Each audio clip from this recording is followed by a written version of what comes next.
Hey, good morning. It's Wednesday morning, April 28th. I want to share something with you this morning that's tells you a little more about me and where I've been and my journey, how God has been faithful to me. Uh, a little over a year after my wife Ruth died of brain cancer, at the end of 2014, I noticed a lump, kind of a hard space right here at the base of my tongue.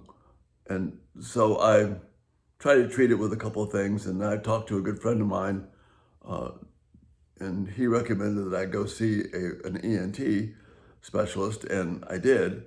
And the doctor said, well, it could be this or it could be that, but what I really think is cancer. And he scheduled a needle biopsy for the following Monday, and sure enough, it was. It was squamous cell carcinoma, and it was right in this portion of the lower tongue and upper neck area, and right next to some lymph nodes. And that meant that it needed to be treated. So with all the preliminaries about things got started, I began a 7-week regimen of chemotherapy and radiation. And the radiation, of course, was aimed right at this area. And this type of treatment is not real pleasant. And so by the end of the 7-week period, which is what today represented 6 years ago, I was pretty much of a physical wreck. My hair was falling out, was really weak, depleted, no energy, in constant pain from the radiation. The inside of my mouth back in here was basically ribbons because of that treatment, kind of wiped out from the chemo. And of course, when you have that sort of radiation, you can't eat or drink anything. So I've been on a feeding tube and would be on for another 3 or 4 months. So that was my life at that point, and just feeling totally physically wiped out. And so the caption on the thumbnail this morning, when will you comfort me? Those are words I said a lot to God. They're from Psalm 119. But God was gracious to me. He prepared me for this by the 3.5 years that I was privileged to be with Ruth and how she dealt with her cancer, knowing the hand of God and knowing that He was faithful. And as I had a chance to reflect then, I could not think but what a great, wonderful God that we serve, even though I was physically a wreck. And passages like the passage in 2 Corinthians 14, about even though we're wasting away day by day, yet inwardly we're being renewed. And there's a portion of Psalm 119 which spoke to me then, and it still speaks to me about the awesomeness of our God. So the psalmist says from verse 81, my soul faints with longing for your salvation, but I have put my hope in your word. My eyes fail looking for your promise. I say, when will you comfort me? Pretty much of a daily statement that I was making. Though I am like a wineskin in the smoke, I do not forget your decrees. How long must your servant wait? When will you punish my persecutors? And again, my persecutors at that point were all the things that were attacking to me. I'm going to look at the second half of this 8-verse section in Psalm 119 tonight.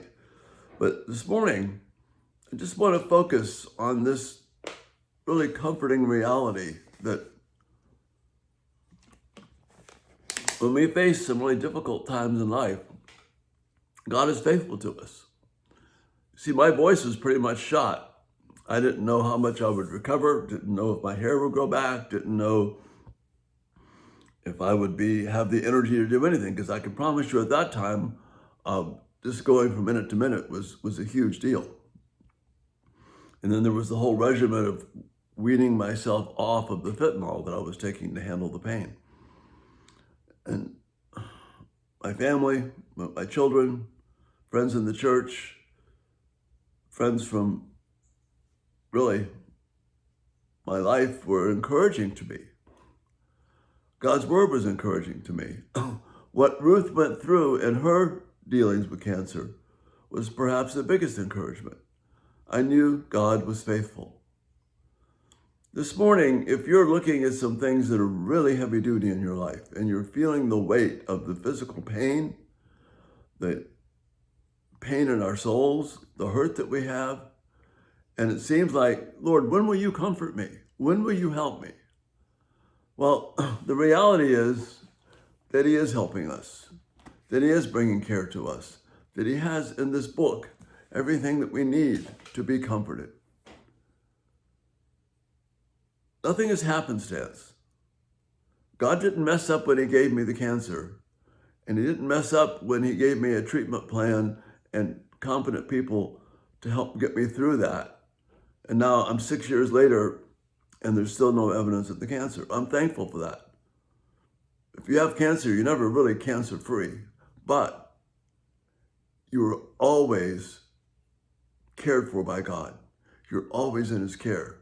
So the question, my God, when will you comfort me? And when he says to me, I'm always comforting you. I'm there with you. I am your hope. So the last couple of days I've been talking about this journey of hope. Well, that time for me was a journey of hope. It wasn't just at the end, but in those hard times and the difficulties I was facing with the physical treatment, hope was the reality of there. And when will you comfort me? He was actually comforting me every day. And that's the thought for this day. So give me some feedbacks and some thoughts, and we'll finish this thought up tonight. But again, thanks so much for being here. You have a great day. Lord bless you. Bye-bye.